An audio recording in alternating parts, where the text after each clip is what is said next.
that took place in her own family. I used to think that only men have rights. I just did my work and was completely manipulated. I didn't know anything. I was always at home, and I thought the only thing women were good for was working in the house. When the EZLN arrived, we began to wake up.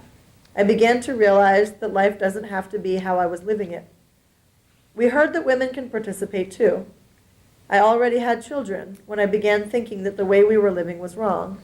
I always thought things had to be that way. That's just how life was. In my family, things have changed a lot. My husband is completely different. Before, he didn't want me to leave the house at all. He didn't respect me. If he didn't like something I said, he would abuse me. But he's not like that anymore. As a woman, I learned to speak up. I learned to defend myself. Both of us have to change. That's what I realized back then. Men have to change, but so do women. My husband worked with the organization in the area of healthcare. Since they talked about women's rights there, he started to think about it, and he began to change. He allowed me to leave the house. He even encouraged me to learn too, so both of us would understand more. Sometimes I didn't want to go to meetings, and he would say, "How will you learn if you don't go?" He encouraged me. It wasn't like that before. There are men who hear this message but don't change their minds. But my compañero isn't like that. He changed quickly. When they chose me for the Women's Commission, he was away from home. But I accepted the responsibility, and when he got back, he said, "If you already accepted, that's fine. You know what you're capable of." He always tells me, "Go as far as you can." So that, I felt like, just kind of captured, what I was talking about earlier about the role that the EZLN played, but then the role that women played in kind of seizing those opportunities, and then the transformations that took place with men and women kind of within the home, within the family.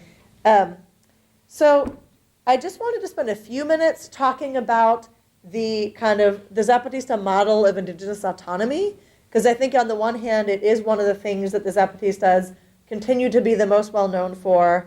I think it does really represent a model for alternatives to global capitalism, these kind of local or regional alternatives.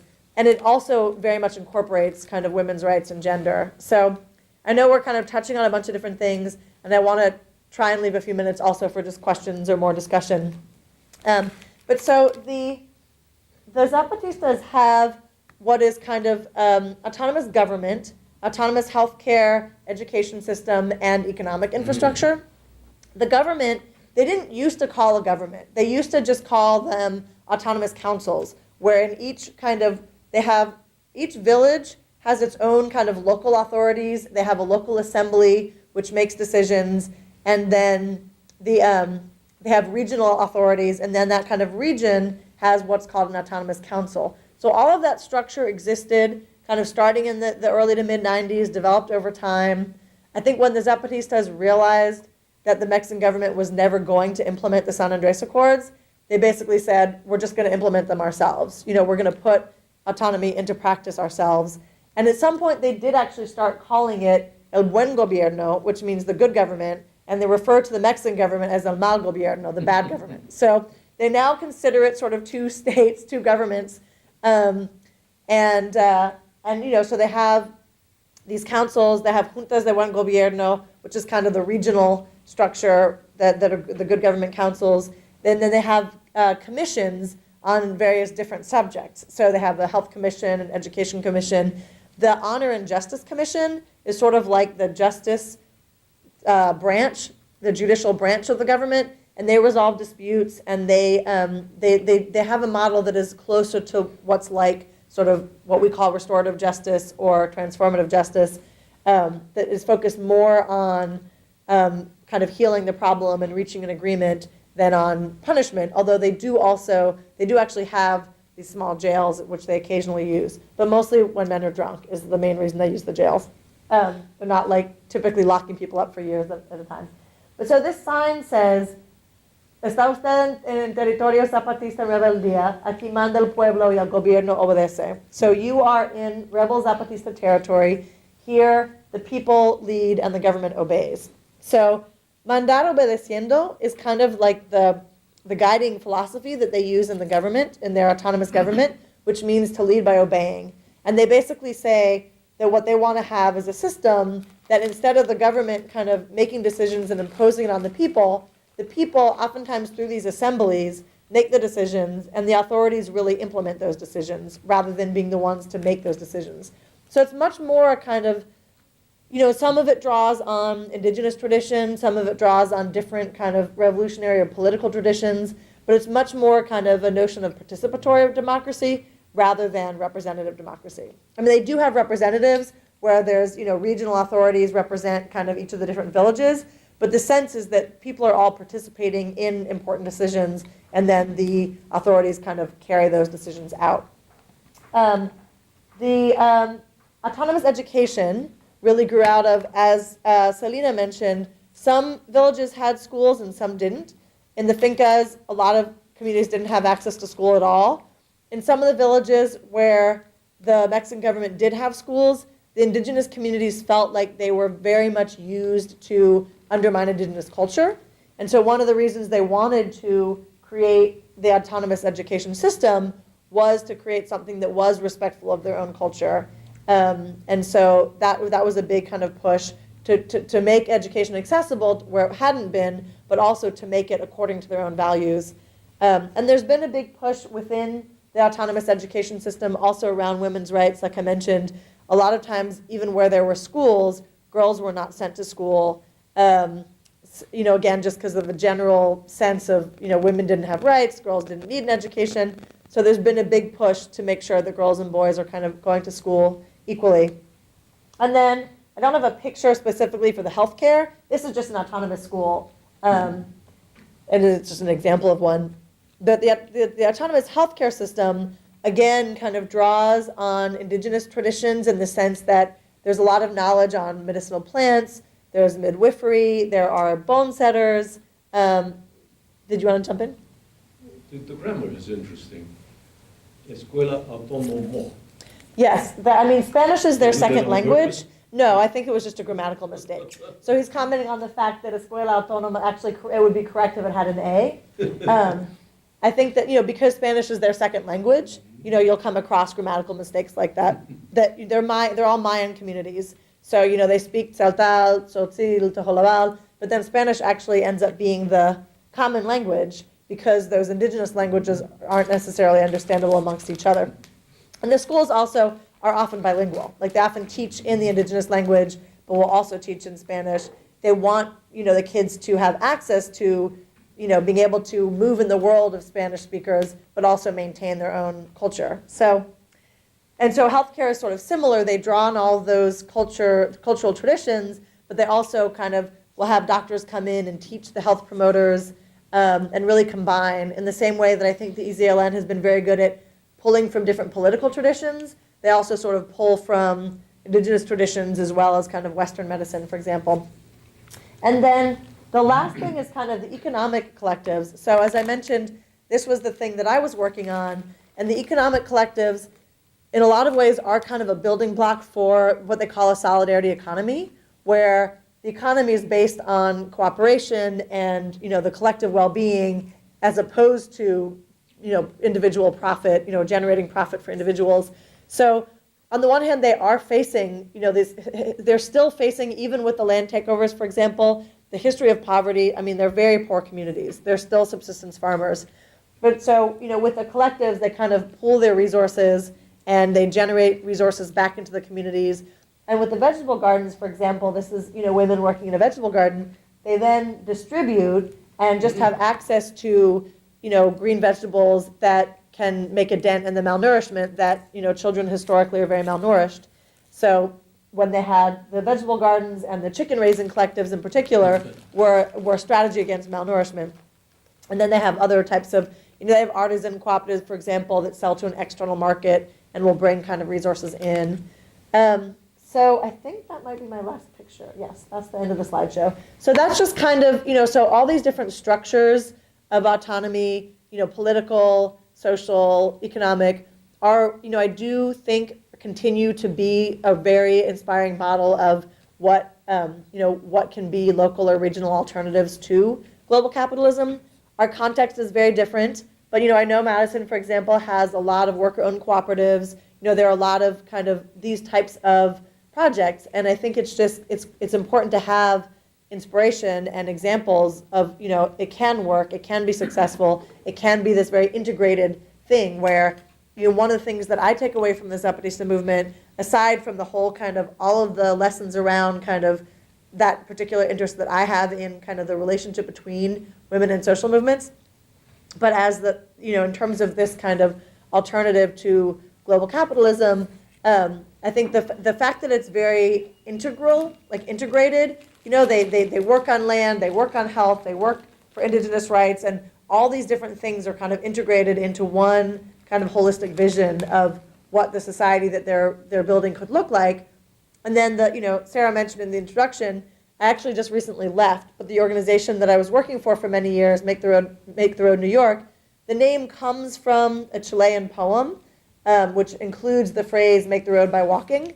And I think that also is something that the Zapatista movement very much has, that philosophy of, we don't have all the answers, but that doesn't mean we shouldn't try. Like, we can build the kind of society that we want to see, and we can sort of figure it out as we go, which is fairly different from, when I was talking in the beginning about the kind of tail end of the Cold War, this kind of vision of we're going to replace this state with a communist state. And I'm not judging, like, I think there's a lot of different paths to social change, but the Zapatista path is a little bit more kind of create and gradual and sort of transform as you go, rather than kind of, just remove one system and replace it with another. And I think maybe in this kind of time and place, maybe it's more realistic, I'm not sure. But the Zapatistas definitely also say, they do appreciate the solidarity, they appreciate the sort of resources that people send down, but they always will say, the best way to be in solidarity with us is to organize in your own context. So what this might look like in the United States in urban settings is very different. But like I said, I think it's great to have kind of examples of what it could look like, at least as an inspiration. So I wanted to kind of leave it at that. It is almost 1 o'clock. I know some people might need to leave. But I wanted to leave a few minutes for additional questions or comments. Like Sarah mentioned, there's a few copies of the book for sale that cost $20. So pretty easy round number, if anyone would like to pick one up. I have a couple other talks coming up. Some things will be very similar, and so you might hear some of the same stuff. But then, on Wednesday, for example, there's a panel with some other local activists, which I think should be great. So Wednesday at 7, the panel is called Mass Movements and Alternatives to Criminal Justice. And I'll be speaking together with M. Adams, who's from Young, Gifted, and Black, and Ananda Murilli from the YWCA Restorative Justice Program. There's flyers with all the information in the back. And then on Thursday, I'll be doing a talk together with Outside the Bean, which does water projects in Chiapas. So it'll be kind of a combination of the book talk with talking about the impact of these water projects and how they can be really transformative as well in those villages. So if anyone's interested in those. So any further questions, comments? So let's go 1, 2, 3. Okay, so I just sort of had a general comment. I don't even know that you can answer this, but I just was thinking how this social movement is sort of on the cusp of sort of the explosion of social media, because actually I had forgotten that sort of the dates you were talking about at the beginning was around when you and I are probably about the same age. So when I went and studied abroad, and I remember being in Mexico and like using some kind of very, basic email back home, but fast forward 10 years, Yeah. We've got the internet, and thinking about social movements going on around the world now, it's like they're using all these forms of social media to engage people in other countries, and Yeah. obviously with ISIS, they're trying to bring terrorists from other countries to them. So Yeah. it just sort of made me think about that. No, I think that's a great point. I mean, and I think the Zapatistas did use the internet very effectively. I mean, 1994 was kind of the early days of the internet, but I think they were very effective at getting their image out, getting their message out, and in particular using the internet to do that. And so I think that's actually, I think it was more kind of innovative in 1994 than, now obviously, like you said, social movements have kind of moved on to using Twitter, et cetera. But I think at that time in particular, it was a very key strategy that they used.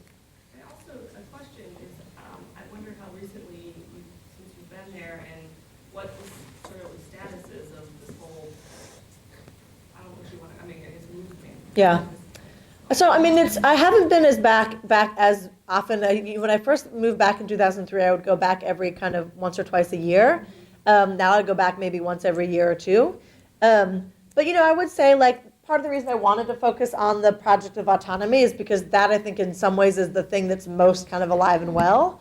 They maybe don't have the same kind of international power to kind of convene these broad kind of events or movements as they did 10, 15 years ago.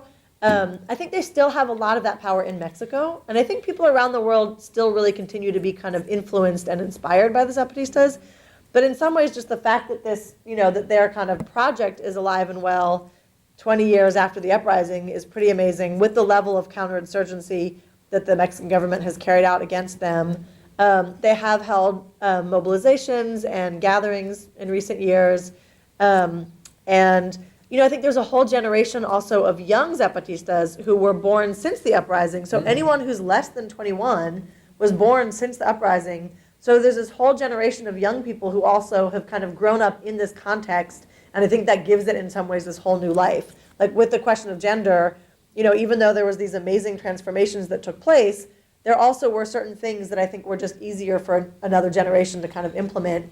And when you see young men and women in Zapatista territory, the way they kind of carry themselves, the way they interact with each other is really kind of amazing. And, it's people who have just grown up with this autonomous government, in autonomous schools, just with this different kind of sense of dignity. I think there's still a lot of intense racism against indigenous people in Mexico. So, they were really, I think, also pushing back against that. And so growing up in that context of just kind of a more liberatory context, there is this kind of generation of people, which is kind of interesting. And then the last thing I would say, they've also been in solidarity with other movements. Like if folks are following what's happening in Mexico, there were these students disappeared last fall, the 43 students from Ayotzinapa. And, this event that they convoked at the end of last year was kind of specifically to promote that. They invited the parents and some of the family members and other students from that rural teachers college. They sort of hosted them in Zapatista territory and really were kind of helping kind of get that, sort of promote that struggle, which has been, it's a very, very dynamic protest movement right now in Mexico in general. But, and then those folks, the people from the rural teachers college often also point to the Zapatistas as being very formative for them. So I think they, like I said, do continue to play a role in kind of inspiring others, but also kind of being in solidarity with other movements and having this kind of, their regional kind of project still be alive and well. Yeah, thank you. So, In the schools, are there more boys or more girls 20 years ago and now? There's a huge difference from 20 years ago to now. I mean, I would say 20 years ago it was pretty much all boys. Almost all boys. Almost all boys, yeah. And now I would say it's probably sometimes 50-50, and there's probably sometimes you still have more boys. And that's like I said, there's still kind of work to be done, Okay. and a new kind of generation. But progress. yeah, a ton of progress. Yeah, a lot of progress. I mean, you're much more likely to see a pretty mixed classroom. I mean, if you walked in, I would say you're as likely to see either a mixed classroom or maybe some more boys, but definitely you wouldn't go and see a classroom of all boys anymore.